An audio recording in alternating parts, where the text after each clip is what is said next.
All right, it's time for our final session for the Technical Insights 2 track. My name is Charlotte Dryden. I've been moderating the sessions all day.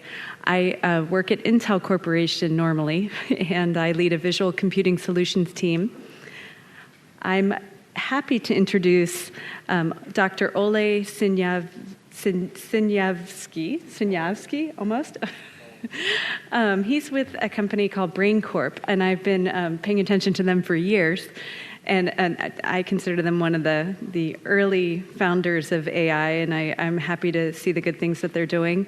And he's going to present to us on sensory fusion for scalable indoor navigation. So, welcome. All right.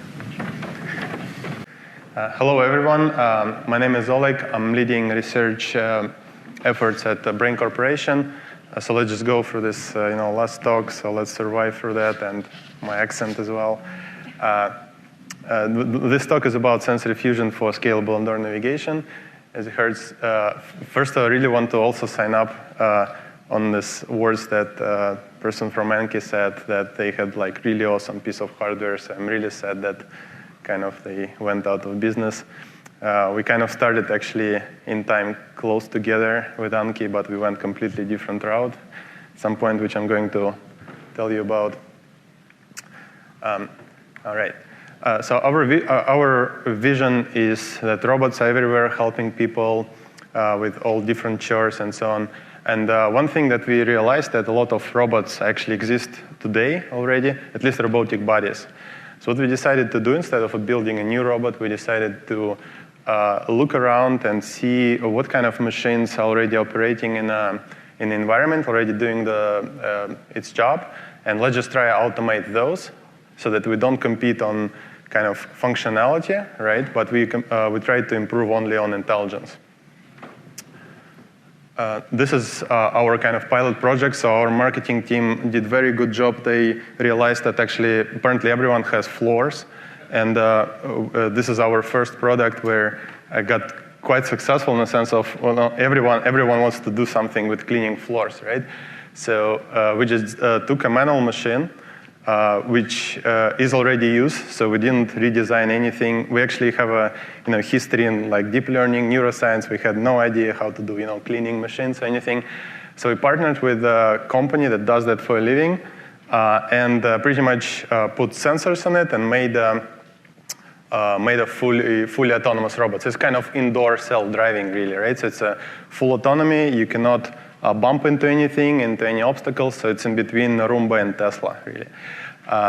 So you can see from this demo that we operate in environments which are really designed for people, right? For humans. So there's obviously no marking, nothing, right? You see all these crazy objects around you, glass sticking out, stickers with price, fruits here, right? So just completely crazy environment, really, right?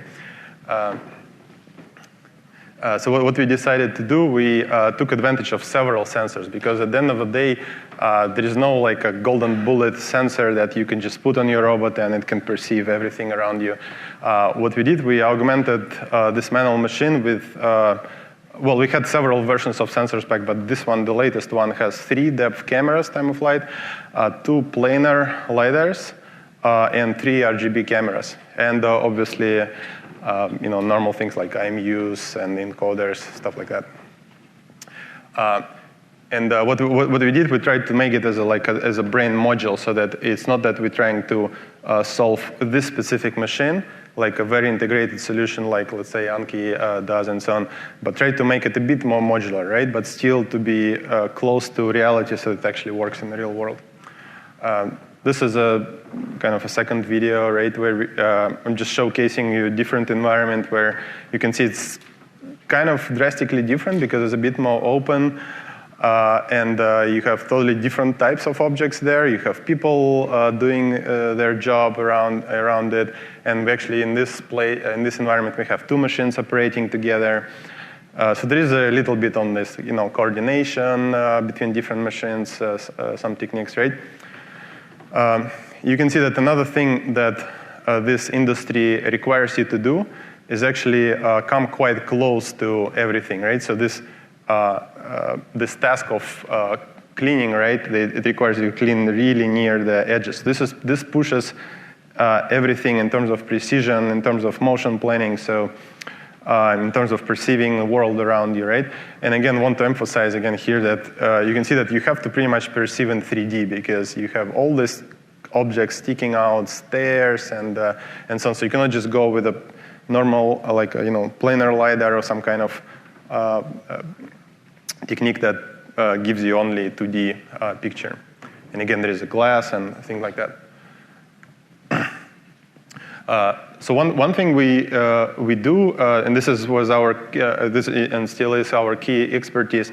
We came from neuroscience and deep learning field, and all our robots work using learning by demonstration. So the way it works is that human sits on a machine, drives it around, and robot tries to mimic the intentions of the person. So it obviously doesn't just repeat the route. So if you have obstacle and things like that, tries to avoid them, right? It kind of tries to minimize a cost function between a human demonstration and safe behavior. This allows us to actually go to another industries where you just show a different task. And you can pretty much reuse all the technologies we had from first industry. So what we introduced recently is a delivery robot. Pretty much, instead of teaching a cleaning route, you teach a delivery route. You change a little bit, you change robotic body so that it fits another task, right? So our main thing is to build a platform so that we can automate a lot of different types of machines. And every type is also a scalable product. All right, so let's go to a bit more into technical details on sensory fusion architecture. So to solve the tasks that I showed you before, we require a lot of technologies: motion planning, SLAM, and a lot of different things, perception. So here I'm just going to take one specific part that is really important for us and just focus on that.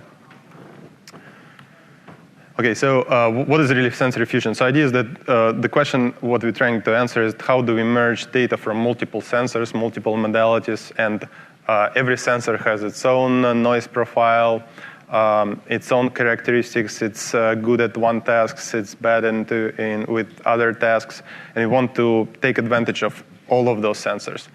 And again, the idea is that we actually have quite a lot of them, and they're all different modality, roughly. We used to, for example, use ultrasonic sensors, but they're really bad. So we just remove those. And what I'm going to talk about is that how do you make it very safe also, right? Because what we have these large machines which operate indoors, they cannot touch anything really, because if they touch things,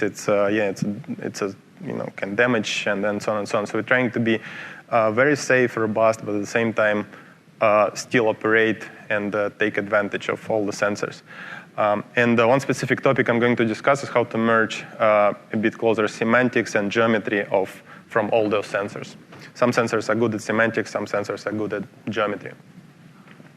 One thing that previous speaker was mentioning, start to deploy in the real world, you realize that, well, there are a lot of edge cases, there are a lot of crazy stuff going on. People do just really insane things with robots. Okay, so what are the main challenges of sensory fusion? First of all, we're trying to do it in 3D. So again, it's a focus to perceive everything around yourself as much as possible in terms of space. We're trying to get, since we are an application company, right, we're trying to build a system which is kind of sensor agnostic, right? So if something kind of goes wrong and we decide to switch to a cheaper sensor, we want to build a system so it's kind of sensor agnostic as much as possible. It has to be robust, so a lot of edge cases that come up, we all have to handle them with all different modalities. One specific item that comes up in this environments is that environments are dynamic, so you have to take care of people moving around, objects moving around, like shopping carts, things like that.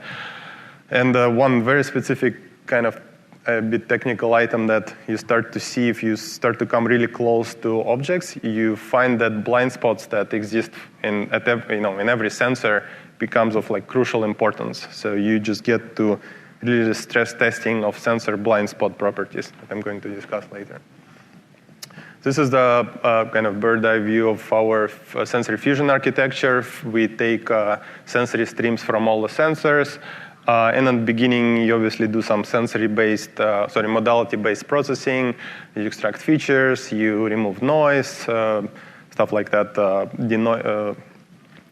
whiten the data maybe, and some kind of sensory-based, modality-based preprocessing. And then there are two parts of the sensory fusion system. So first one is geometry-based, and second one is semantic-based, and then you need to kind of combine them together. The first one is 3D obstacle volume, where we try to represent geometry from all the sensors. And the second one is a bunch of 2D layers, but they represent semantics across the volume. So we decided not to do it in 3D because in 2D navigation, you kind of wasteful. And then all that goes to motion control, which is a subject to its own talk. All right, so as modality-based processing, again, as I mentioned, you denoise, you filter, you select features. But then one kind of more heavy computational techniques you can use is deep learning, and when you start to detect really sophisticated objects that I'm going to show later. And few very important items which I'm not going to discuss much is time alignment and space alignment, again, synchronization and aligning in space where your sensors are. So this is actually, again, worth its own talk. And for example, for space alignment, I can totally understand this argument from Anki that, okay, well, the moment you deploy a robot, it's actually very likely that geometry is going to be changed during shipping, during operation, and things like that. The moment you just ship a big machine from San Diego to, by the way, we are in San Diego, from San Diego to, let's say, Boston, just because of that, your sensory location will be a bit off, right? So you actually want to do self-calibration from raw data and things like that.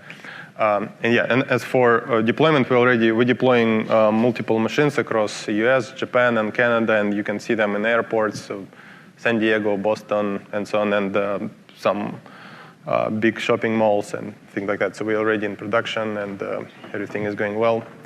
All right. Okay, so let's talk a bit more in details about this obstacle 3D volume. Okay, so we have to use all sensors to minimize blind spots, to minimize effects of blind spots for all sensors. So all of them pretty much have to, in one way or another, get to this 3D volume. Then every sensor has different confidence levels. Let's say lidars are really precise and have a different noise profile, but depth cameras, they way more noisy, but they have a lot of points, right? So you kind of want to take advantage of that. So they have different confidence levels. And then at the end of the day, you want to run all that on board. So there is a trade-off between computational performance and robustness.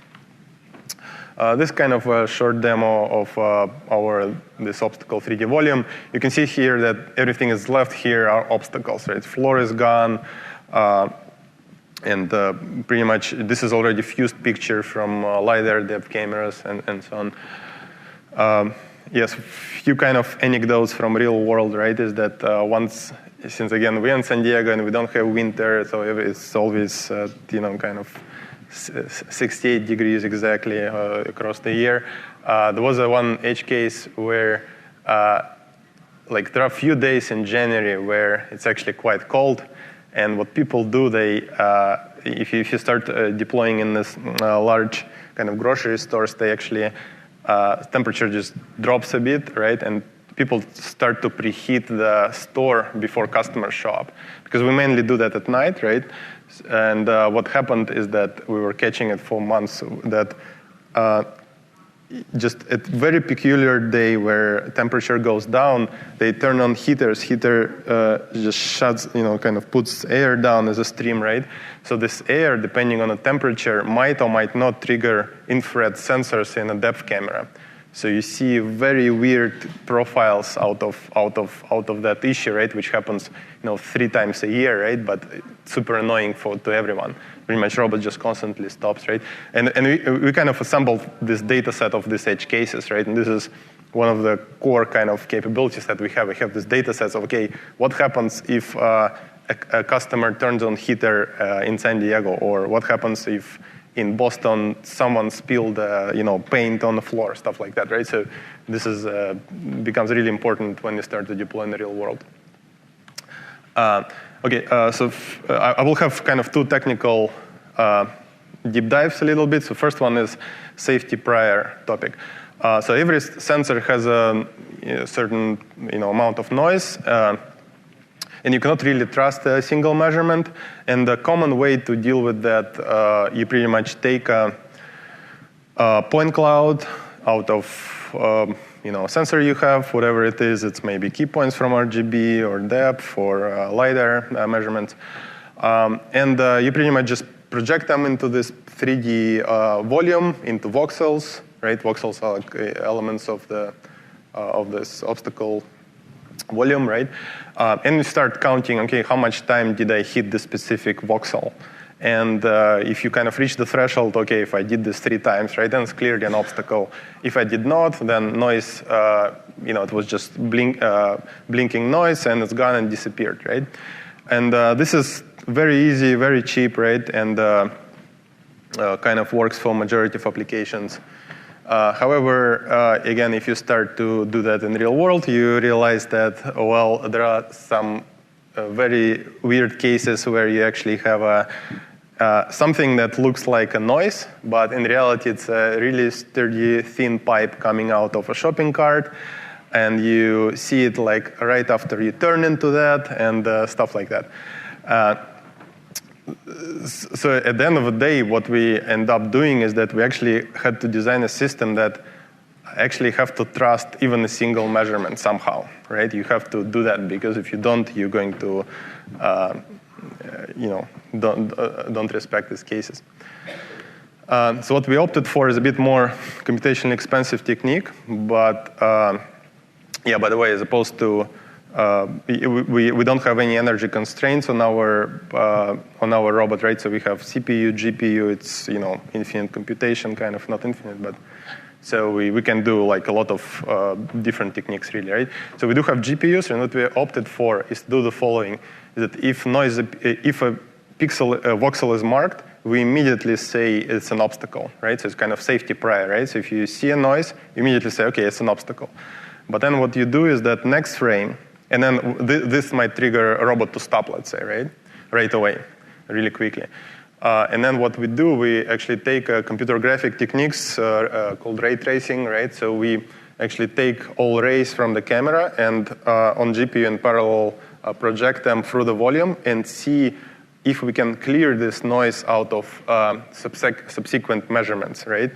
So pretty much we just have this, we kind of trade computation for being able to actually trust a single measurement and then post factum decide it was a noise or not.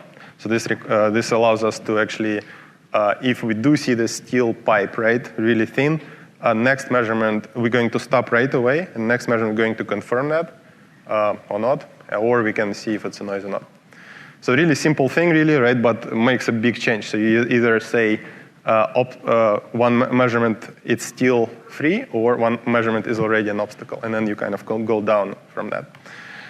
Okay, now a few demos of semantic layers. We detect many things, really, but since we used to be kind of a research startup, but now we're product-oriented, we kind of try to do only stuff which is necessary to solve the problem. So we're trying to detect only things which are important to just navigating nicely in those applications. And those things involve, obviously, people, but also a few really weird objects like escalators, stairs, wires. And we found important just detect motion in general and just see how it goes. And because there are many objects which you actually don't really care what it is, but you just care that it moves, let's say a shopping cart or a dog, right? And I'm going to discuss blind spot management at the end. Okay, this is a demo from our deep learning networks. So green is not a color of the floor. Green is output of our network. Actual floor is white. And you can see that we actually achieved very precise edges of the, of detecting a floor. This is just our neural network trying to, but you see still there are false positive on reflections, right? So this is one of the technologies we use, right? Again, want to emphasize the pressure here on precision of edges, right? Because since we come really close, we cannot kind of tolerate, even 10 centimeters is too much for us, let's say, right? Of imprecise detection from ConvNet. This is another demo where we're actually detecting wires. Wires pretty much impossible to pick up out of point cloud, out of depth, for obvious reasons. And you can see here, it's going to come up soon, that there will be a wire on the floor that only RGB can come up. So what we do next, we take that RGB detection, project it, and on the right here, you don't see a pointer, but on your left, on the left, you would see that how we mark it as in the semantic layer, right? So green is a robot, and these red blobs are wires in this case. Next weird case is detection of escalators. By the way, it's obvious why we detect wires, right? Escalators are really funny because, well, in a kind of bad way, they can actually drag your robot down, right? So what you want to do, and from the depth, they're also indistinguishable because the beginning of escalator, right? It's actually quite flat. So you would never think that it's not a traversable area. And this first two flat steps are enough to drag it up, right? Or down. Down is more fun, yeah. And pretty much what we do is the same idea, right? We detect escalator out of RGB and use all our other depth to figure out what's the 3D location of those escalators and project them here, on the semantic map. Right, so, and the last technical kind of part is really peculiar to our case, which is blind spot handling. Again, it will be important for everyone the moment people start to come really close to stuff, right? So with current technologies, it's impossible to achieve 360 degrees, coverage of a robot, obviously.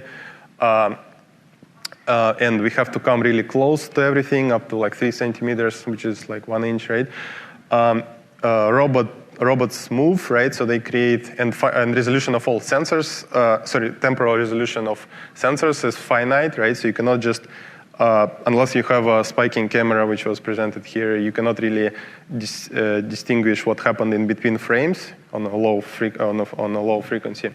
And you have a lot of moving objects around you, so if there are people who suddenly actually come into blind spots or go away from blind spots, you kind of don't know what happened there. And there are occlusions effects. This is one really peculiar example that is super easy to explain, but it takes kind of years to figure out that it's the problem, actually. So imagine you have a robot that moves through environment, and it was in 3 locations, right? T0, T1, T2 is like 3 time steps. And it's the same robot, I just colored it differently, right? And every time robot makes a measurement out of the camera, and camera has a finite field of view. So what happens if you do that, right? If you just move like that, and this is a temporal resolution of a sensor, right? Imagine camera sends you a point cloud, let's say lidar does that on like 15 hertz, right? So you just kind of move these 3 frames. So you can see here in red, there is an area here in between this field of views that was seen exactly once from T1, right? And is not seen again. And when you close to it, right, you actually will have hard time to even turning to that area, right? And you see this all comes together when you have field of view, temporal resolution, movement, and so on. So you have these peculiar cases. Okay, so imagine you actually perceive an obstacle there, right? Kind of in the vicinity of yourself. What can you do? Specifically, I'm talking about the pixels which are in this blind spot, which you do not see anymore, but they was there and detected only from a single measurement. We actually do all all the different tactics, right? Because there is no kind of golden solution for that. So first of all, one obvious thing to do is to say, okay, so object is there, and let's assume, based on safety prior, it's still there, and we're just going to avoid it, right? The second, which is, but sometimes it's impossible. The second thing is to use active perception, so that you actually want to move in such a way to see this area again. And this is sometimes also impossible. And the last part, which is kind of interesting to discuss, so I decided to go into more details, is to use semantic recognition that takes care of your geometry a little bit.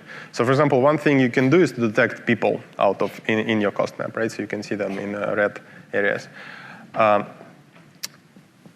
So in this case, it allows you to make a hypothesis that, okay, well, if you detected the person with high confidence and so on, and there's nothing around and so on, you can make a hypothesis that, okay, well, this blob of pixels belong to a person. So if you later detected that the whole object moved away, you kind of make at least assumption that this pixel moved together with that, right? And then depending on heuristics, you kind of want to decipher that and makes actually safest motion command possible. All right, so kind of going to the end. So to summarize a few areas of research that we're still working on is that, okay, we're trying to actually get rid of this grid-based voxel volume because you have to choose precision in advance, and it grows cubically with memory and so on. You want to actually do something else in reality. Another thing that we're still working on is to get dense geometry out of vision, not just key points, but actually see everything in a dense way, so that we can augment voxel sensor. There is a very cool research going on to extract semantics out of point cloud, so we can detect people and so on from points as opposed to RGB.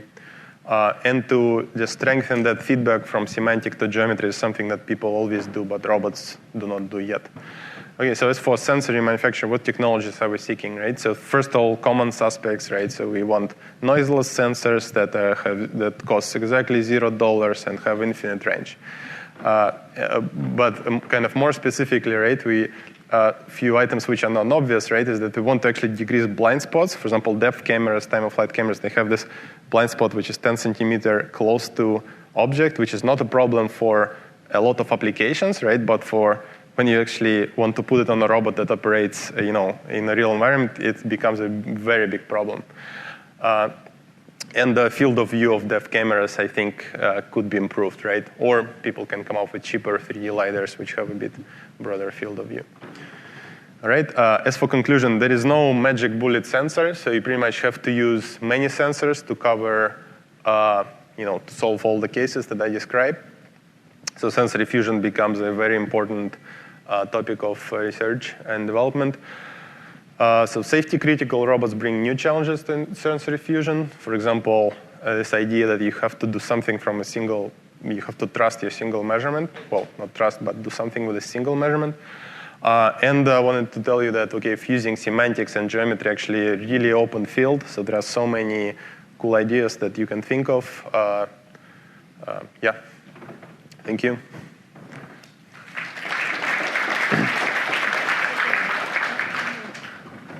What do we do? Take questions.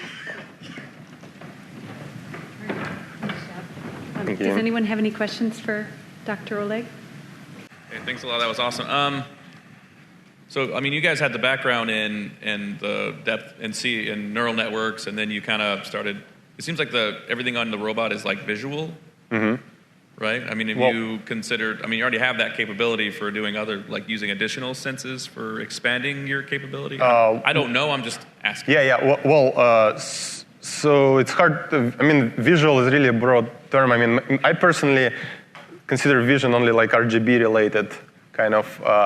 If you think about computer vision, right, it's people usually process RGB cameras, right? When lidars and depth camera come in, right, it's kind of becomes this technologies in the middle between vision and SLAM, right, and you kind of can go further to, like, let's say sonars, right, or point sensors, which is, I'm not sure if that's the question, but I mean, it's kind of broad that what do you consider vision or not? So, but yeah.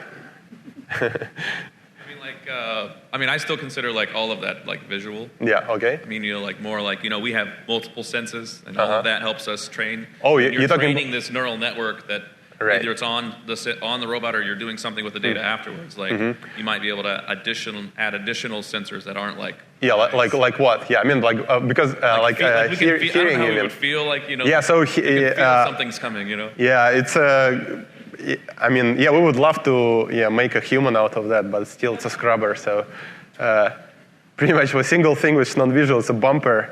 But pretty much for those big robots, even bumpers are useless because we actually don't want to touch even with a bumper. Yeah, exactly. We don't even want to like single scratch is not a good idea. And sound is a bad idea because they're really noisy. They actually clean with like brushes and stuff. So. And I don't know what else. Smell is a good one, right? So, yeah, so I don't know. We'll research on that. Yeah, thanks for idea. Yeah. More questions. Oh, yeah. Hi. So 2 questions related to the semantic map that the thing was creating. So the video that you showed with the 2 robots working at the same time, like they do a great job avoiding each other, but is there any way that they actually share information about? No. Yeah. Okay. Yeah, no. And after the maps are created, is it kind of like I'm on and this is the session I'm in and like I know what the data is right now, and if like you turn it off, does it come back, or is there a way to say like something happened to this machine, I can share this map for the future for a future machine? Right. So this is a complicated. Okay. So the way it works, it's kind of we did few iterations on that. So what we have right now is we tried different things, and they fail for different reasons. For example, one of them would be that actually internet connection to a machine is not a given thing. We found the hard way that actually real-world customers are not going to give you Wi-Fi. They just say no. And you say, well, but I want Wi-Fi. They say no. And you cannot do anything with that, right? So we have LTE modems. And if you try to walk with your phone in the big grocery stores, you will find that there are dead spots where LTE doesn't work as well. Therefore, any sharing is, you should kind of expect that it's unreliable, right? What we do, we can share maps. We do that as well. But it's more for a reason where a robot is broken and you replace it and so on. One thing we found that's actually, we try not to focus on maps, we focus on human demonstrations, which is a big kind of shift in thinking because this allows us to, so let's say, imagine you have a big environment and the person decided to, okay, I'm going to traverse only, I don't know, grocery section or something, right? Like a fruits and vegetables section, that's it, right? So actually, to do that, you just need that map. If another person, another, let's say, janitor, another manager, right, decided to, okay, I'm going to, in the same store, do an activity in a different part of the environment, this robot that's going to do that actually doesn't need to know about this grocery section at all. So this allows us, okay, we're just not going to share, right? And this is what we opted for, right? Because we opted for like the simplest solution. So, okay, we can share, but we do that really rarely, really. So it's not our common kind of thing to do. When we made it, so this learning by demonstration that we use, right, it's actually done from single shot. So it's a single shot demonstration, which made it very easy to do the following. So imagine there are like some shopping malls and some environments that always got rebuilt. Let's say, I don't know, some store got closed and is rebuilt to another store, right? So they just kind of close it with construction fence, right, which changes environment drastically, so you cannot traverse that anymore and so on. So we made it so easy to teach it again that it became not a problem. We just say, oh, sorry, can you just do it again? And a person like a manager sits on the machine, drives it around for like 1 hour, right, and that's it, and the machine is autonomous again for like 1 month until they do something else. So, but we tried all that you're saying as well, but it's a kind of, I don't know, it's too complicated than needed. So I wonder how much of the challenges with blind spots and singly seen obstacles is specific to the speed you're trying to traverse the environment, and how much things would change if you wanted to go significantly slower, for example. Yeah. So, it obviously depends on the speed because of the specific one that I showed is about how far are you in these time frames, right? And this depends on the speed. So if you just go really slowly, then this problem is minor, right? But what happens again is that think about a robot coming out of the aisle and a person just crossing this person, right? Crossing the robot's path. This just creates such a and again we have running people with shopping carts, right? You probably, I don't know guys if you run with shopping carts, but just don't if you have robots, then it's kind of problematic, yeah. But you see, it's not only our speed, it's speed of objects as well, right? And the things like so depending how do you come out of the not the blind spot of the occluded region, right? Depends the speed. Imagine again you have a pipe that's coming out, right? The end of this pipe will move like it's more than just robot speed, yeah. So yeah, but it is the slower you move, the better, the easier the problem. Yeah, Oleg, thanks for the presentation. Again, very interesting how accurate the robot was on these demo videos. My question is, how difficult would it be to adopt it for the flying devices, like for drones or something else? Yeah, so flying, they don't clean floors, so I'm not sure. I mean, we actually, again, we started about 9 years ago, and through several pivots, one of our pivots was actually doing UAVs, and we were doing learning by demonstration for UAVs. And we decided to completely abandon that because it's super hard. It's kind of, so they say consumer robotics is also one thing that we decided to abandon because it's super hard. And yes, but the UAVs are hard, and hard not in they're obviously hard in technical way, right? But they're also hard in a bunch of other ways. For example, testing, right? So when you have a robot and you kind of invest it into, let's assemble it and so on, and you have a UAV that, now it just crashed into a wall, right? Your iteration cycle is really slow, and we realized that, right? We realized that if we go to UAVs, we have to just trade off on this iteration cycle a lot, or kind of invest into testing a lot. So here we can, I think our iteration time is way faster than it would be with UAVs. But in terms of navigation, our navigation is a bit easier because it's not 3D, right? It's a 2D. We kind of decided to simplify that. But we seriously considered UAVs, yeah. I see. And it took you 9 years, yeah? Once again? And it took you 9 years to get to the success point. Yeah. So, yeah. Okay. Well, I mean, pretty much, this stuff we started about 2 years ago, 2.5 years ago. Yeah. But before we just kind of accumulated, it's just random Brownian motion of a startup, and then you end up with cleaners, yes. So, Great. all right, thank you. Very nice job. Good job. Thank you.